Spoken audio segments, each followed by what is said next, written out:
अस्सलाम वालेकुम एवरीवन। हम में से अक्सर लोग बिजनेस स्टार्ट करना चाहते हैं और अक्सर का यह ख्याल है, जो कि सही भी है, कि अगर हमारा अपना बिजनेस होगा और वो कामयाब हो तो इससे न सिर्फ हमारा अपना बल्कि हमारी फैमिली का और ओवरऑल कम्युनिटी का और मुल्क का भी फायदा होता है।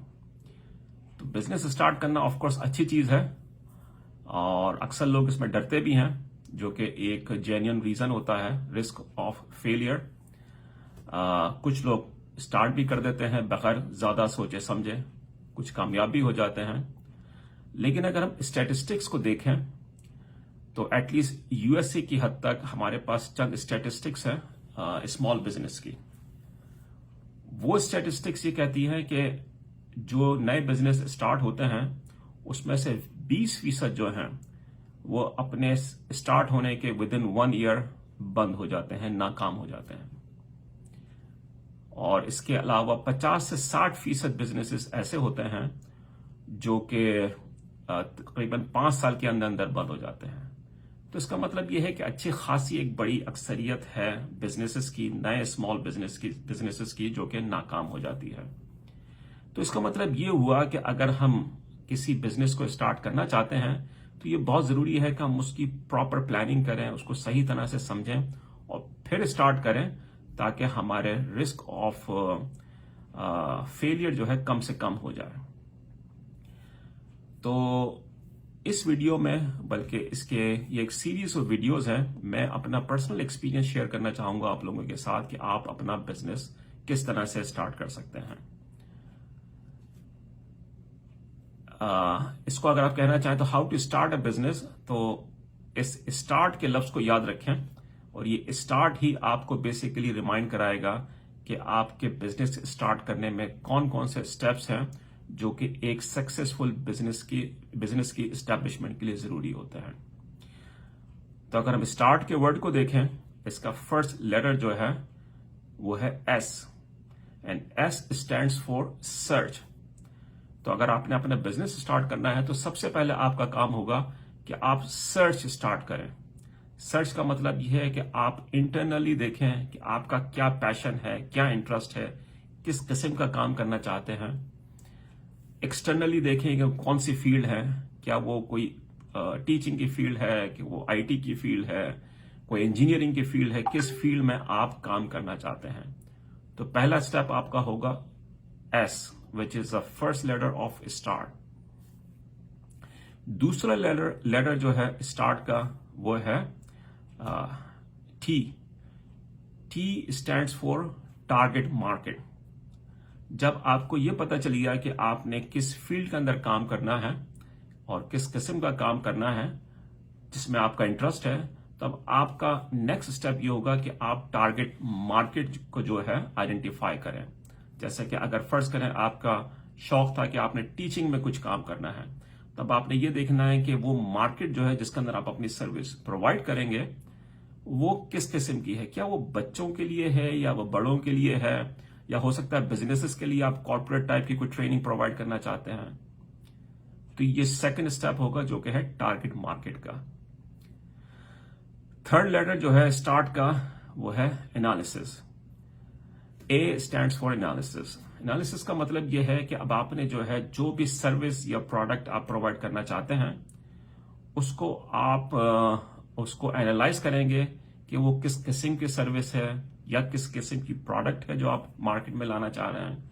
इसके साथ साथ आप मार्केट का एनालिसिस करेंगे, कंपैरेटर्स का एनालिसिस करेंगे कि क्या आप पहले से कोई इस किस्म की सर्विस प्रोवाइड कर रहा है, आप उसके अंदर क्या मॉडिफिकेशन कर सकते हैं, क्या इंप्रूवमेंट ला सकते हैं। तो ये थर्ड स्टेप जो होगा आपका एनालिसिस का होगा। तो ये 3 लेटर्स हो गए स्टार्ट के, एस टी ए, और ये तीनों स्टेप जो हैं ये समझ लें आप आपके डेस्क के ऊपर बैठे बैठे आप काम कर सकते हैं। इसमें अभी आपका कोई प्रैक्टिकल काम नहीं स्टार्ट हुआ। S stands for search, T stands for target market और ए स्टैंड्स फॉर एनालिसिस। तो ये 3 काम, तो 3 स्टेप्स आपके हो गए। अब स्टार्ट के 2 लेटर्स बचे लास्ट, जो कि आर एंड टी। तो ये आर एंड टी जो है या मोर प्रैक्टिकल स्टेप्स हैं आपके। R stands for reach out.